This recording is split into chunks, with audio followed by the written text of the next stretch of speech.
মাসে এত কাজের প্রেশার আমি মাথার উপর নিয়ে ফেলেছি না, মানে এই মাস কেমনে শুরু হইলো বা কেমনে শেষ হইলো আমি নিজেই বলতে পারি না।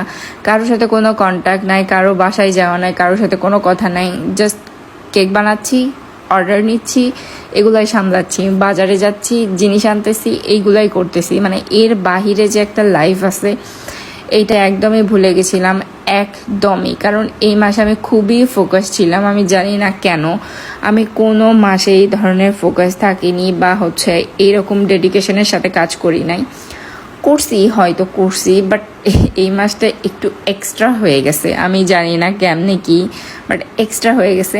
এখন আর মনে হচ্ছে না যে আমি কোনো কাজ করি। সিরিয়াসলি এত কাজ করতে করতে না আমি মাঝখানে একদমই অসুস্থ হয়ে গেছিলাম। কিন্তু যে কারণ নিতে হয় বলতে এক্সট্রা করে অর্ডার নেই নাই, বাট যেগুলো অর্ডার ছিল, মানে অর্ডার আগে থেকে যারা প্রি অর্ডার দিয়ে রাখছে তাদেরগুলো তো কমপ্লিট করে দিতেই হবে। যেহেতু অনেকে আছে যে 5 দিন 7 দিন আগে অর্ডার করে রাখছে, তাদেরগুলো তো অবশ্যই দিতে হবে। আমার মন চাচ্ছিল না যে তাদের অর্ডার আমি করে দিই, মনে হচ্ছিল যে না করে দেই, কিন্তু কিছুই করার নাই, কারণ তারা তো ভরসা করে আমার কাছে অর্ডারটা দিয়ে রাখছে। আর আমি চাই না যে আমার কাস্টমার আমার থেকে কখনো যাক, সত্যি কথা বলতে যান, কারণ আমার কাছে আমার নতুন কাস্টমারের থেকে পুরাতন কাস্টমার অনেক বেশি। যারা হয়তো একবার নিছে আবার পরের বার নেয়নি, হয়তো তাদের আমার ভালো লাগে নাই, সেই জন্য নেয় নাই। কিন্তু অনেক আমার রিপিট কাস্টমার আছে, আলহামদুলিল্লাহ অনেক রিপিট কাস্টমার আছে। আর তাদের আর কি বলবো, মানে তাদের আর বলার মতো কিছুই নাই।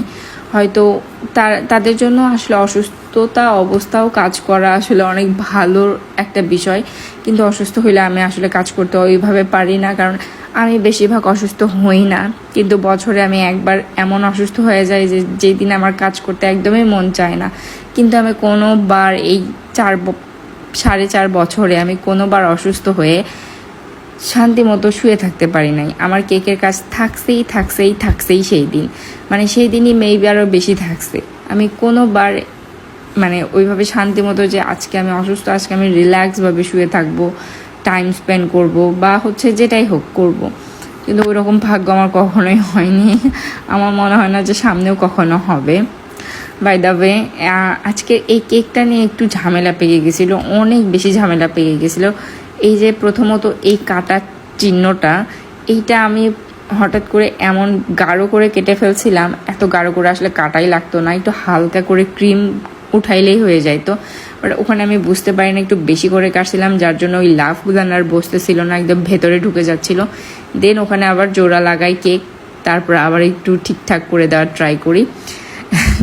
কেকটা কেমন লাগছে অবশ্যই বলবেন। আল্লাহ হাফেজ।